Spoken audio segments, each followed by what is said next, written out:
The Lellan Top Show is brought to you by My Store Hub, her store online. Cooker की अगली सीटी से पहले ना ये ढाबा ऑनलाइन कर देना है।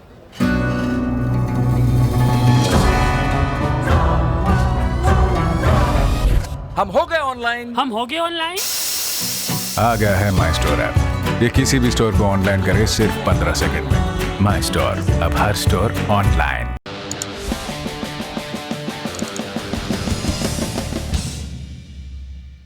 पहली सुर्खी कोरोना संक्रमण को लेकर है।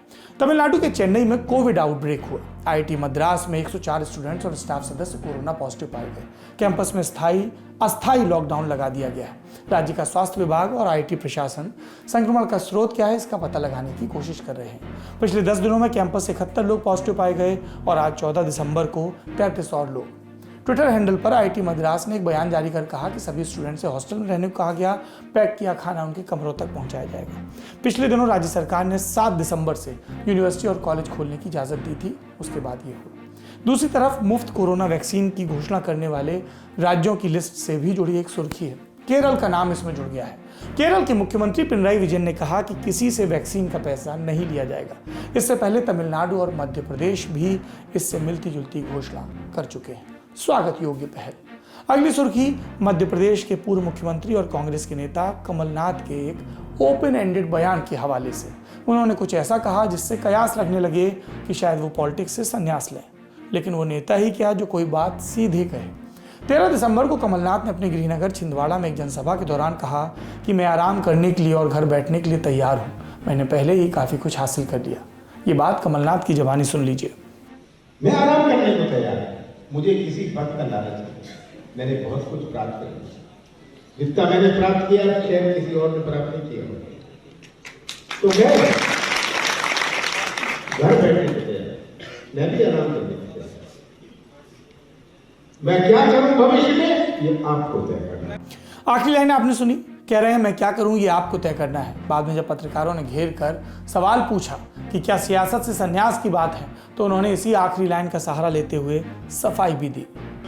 राजनीति से संन्यास आपको प्रदेश की कांग्रेस को आपकी बहुत आवश्यकता है। मैं उस दिन संन्यास लूंगा राजनीति से जिस दिन मेरे छिंदवाड़ा की जनता मुझे कहे। कमलनाथ मध्य प्रदेश विधानसभा में विपक्ष के नेता और कांग्रेस के प्रदेश अध्यक्ष हैं। हाल में 28 सीटों पर हुए विधानसभा उपचुनाव में कांग्रेस की बड़ी हार हुई।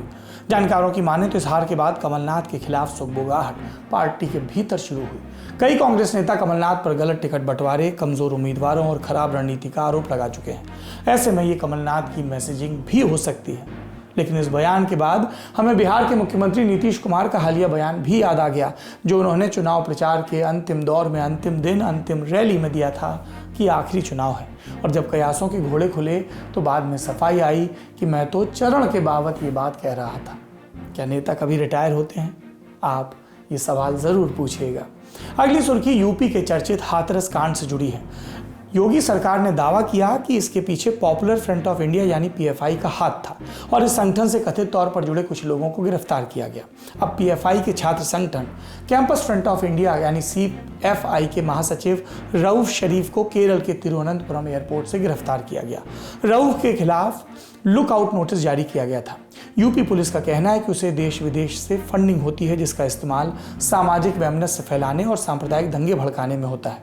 पुलिस की तरफ से जारी बयान में कहा गया कि हाथरस के बहाने दंगा भड़काने की साजिश के मामले में 5 अक्टूबर को पीएफआई से जुड़े 4 आरोपियों को मथुरा से गिरफ्तार किया गया था।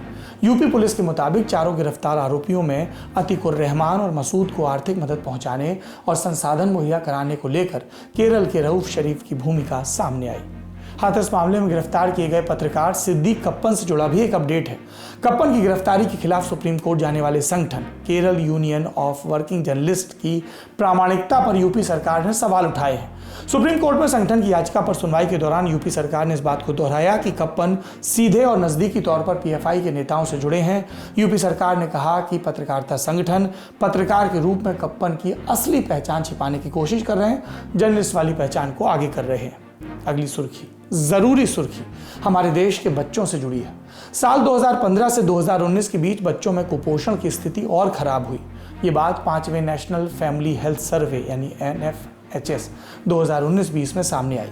केंद्रीय स्वास्थ्य मंत्रालय की तरफ से पहले चरण के सर्वे में 17 राज्यों और 5 केंद्र शासित प्रदेशों की जनसंख्या, स्वास्थ्य और पोषण के बारे में जानकारी दी गई। इसकी मोटा-मोटी बातें आपको बता देते हैं। डेटा कहता है कि 5 साल तक के बच्चों को लेकर कुपोषण के मानकों में गिरावट आई। इसके अलावा पिछले 5 वर्षों में कुछ मानकों में मामूली सुधार भी हुआ है या स्थिरता रही है। शिशु मृत्यु दर और बच्चों का वजन कम होना, ये इन पैरामीटर्स के बारे में बात हो रही थी। ये स्थिति तब है जब सरकार की तरफ से पीने का पानी, ईंधन की पहुंच, साफ सफाई की स्थिति अच्छी होने का दावा किया जाता है और लगातार स्कीम भी चलाई जाती है। बच्चों में कुपोषण को 4 पैमानों पर मापा जाता है। पहला, चाइल्ड स्टंटिंग यानी उम्र के हिसाब से बच्चों की लंबाई न बढ़ना। दूसरा, चाइल्ड वेस्टिंग यानी लंबाई के अनुपात में बच्चों का कम वजन होना। तो दूसरा आपने सुना पैरामीटर कि लंबाई के अनुपात में बच्चों का कम वजन। तीसरा पैरामीटर है ओवरऑल कम वजन वाले बच्चों का अनुपात और चौथा शिशु मृत्यु दर।